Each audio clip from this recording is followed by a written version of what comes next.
বিশ্বকাপে ইরান জাতীয় ফুটবল দলের উপর আরোপিত ভ্রমণ বিধি নিষেধ নিয়ে নতুন করে বিতর্ক শুরু হয়েছে। দলটির সঙ্গে করা আচরণকে বিশ্বকাপের সাম্প্রতিক ইতিহাসের কালো অধ্যায় বলে মন্তব্য করেছেন ইরান ফুটবল ফেডারেশনের সাধারণ সম্পাদক হেদায়েত মোমবেনি। একই সঙ্গে বিষয়টি নিয়ে ফিফার কাছে আনুষ্ঠানিক অভিযোগ জানাতে যাচ্ছে তেহরান। টিভিএস এক্সপ্লেইনারে চলুন জেনে নেই বিস্তারিত। সঙ্গে আছি তামান্না খন্দকার।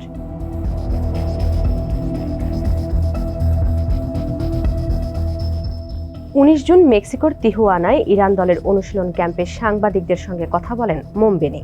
তার অভিযোগ, আয়োজকদের আরোপিত বিধি নিষেধের কারণে বিশ্বকাপে অংশ নেওয়া অন্য দলগুলোর তুলনায় ইরান বৈষম্যের শিকার হচ্ছে। মোমবেনি বলেন, এটি একটি বড় আন্তর্জাতিক টুর্নামেন্ট। আমাদের সঙ্গে করা চুক্তি ও নিয়ম এভাবে ভঙ্গ করা হচ্ছে, যা আমার মতে ফুটবলকেই প্রশ্নবিদ্ধ করে। আমি বিশ্বাস করি এটি বিশ্বকাপের সাম্প্রতিক ইতিহাসের একটি কালো অধ্যায় হিসেবে চিহ্নিত হবে। ইরানের অভিযোগ, তাদের এমন ভিসা শর্তের আওতায় রাখা হয়েছে যার ফলে ম্যাচের মাত্র 24 ঘন্টা আগে যুক্তরাষ্ট্রে প্রবেশ করতে হচ্ছে। আবার খেলা শেষ হওয়ার দিনই দেশটি ছাড়তে হচ্ছে। এতে করে খেলোয়াড়দের প্রস্তুতি, বিশ্রাম ও পুনরুদ্ধার প্রক্রিয়া ব্যাহত হচ্ছে বলে দাবি করেছে ইরান ফুটবল ফেডারেশন।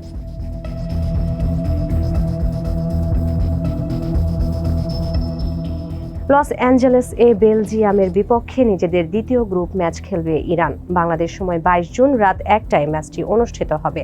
এ কারণে ম্যাচের দুদিন আগে যুক্তরাষ্ট্রে যাওয়ার অনুমতি চেয়েছিল তেহরান, তবে সেই আবেদন নাকচ করা হয়েছে বলে জানিয়েছে ফেডারেশন। ইরানের ক্ষোভ আরও বেড়েছে এজন্য যে একই ম্যাচের জন্য প্রতিপক্ষ বেলজিয়াম 20 জুন ক্যালিফোর্নিয়ায় পৌঁছে গেছে, অথচ ইরানকে 21 জুন পর্যন্ত অপেক্ষা করতে হচ্ছে। এক বিবৃতিতে ইরান ফুটবল ফেডারেশন জানায়, এ ধরনের বিধিনিষেধ সব দলের জন্য সমান সুযোগ নিশ্চিত করার নীতির সঙ্গে অসামঞ্জস্যপূর্ণ এবং এটি দলগুলোর প্রস্তুতি প্রক্রিয়াকে নেতিবাচকভাবে প্রভাবিত করতে পারে। বিবৃতিতে আরও বলা হয়, ইরান ফুটবল ফেডারেশন আনুষ্ঠানিকভাবে ও যথাযথ প্রক্রিয়ার মাধ্যমে ফিফার কাছে অভিযোগ দায়ের করবে। তবে এসব সীমাবদ্ধতার মধ্যেও জাতীয় দল প্রস্তুতি চালিয়ে যাবে এবং বেলজিয়ামের বিপক্ষে ম্যাচে পুরোপুরি মনোযোগ ধরে রাখবে।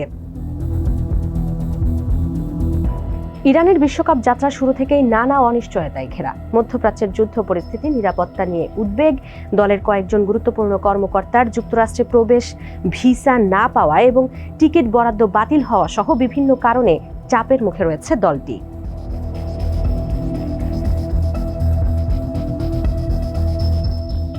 নিউজিল্যান্ডের বিপক্ষে প্রথম ম্যাচে 2-2 গোলে ড্র করার পরই ক্ষোভ প্রকাশ করেছিলেন প্রধান কোচ আমির খালেনোই। তিনি বলেছিলেন, ইরান এই টুর্নামেন্টের সবচেয়ে নিপীড়িত দল। অন্যদিকে অধিনায়ক মেহদি তারেমি সাম্প্রতিক পরিস্থিতিকে একটি দুর্যোগ বলে অভিযোগ করেছেন।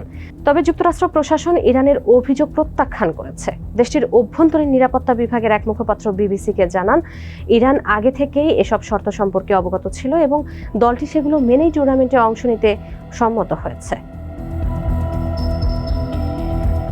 হোয়াইট হাউসের ফিফা টাস্ক ফোর্সের নির্বাহী পরিচালক অ্যান্ড্রু জিউলিয়ানি সিবিএস নিউজকে বলেন, দলটিকে আসতে দেওয়া হবে ম্যাচের আগের দিন। ম্যাচ শেষ হওয়ার দিন সন্ধ্যায় তাদের আবার চলে যেতে হবে।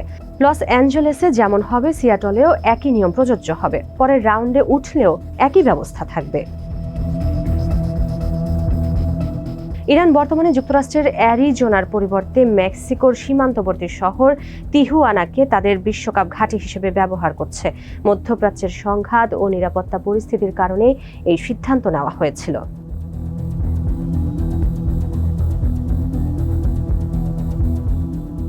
ফিফার নিয়ম অনুযায়ী সাধারণত দলগুলো ম্যাচের আগের দিন ভেন্যু শহরে পৌঁছায়, তবে ব্যতিক্রমী পরিস্থিতিতে দুদিন আগেও যাওয়ার সুযোগ রয়েছে।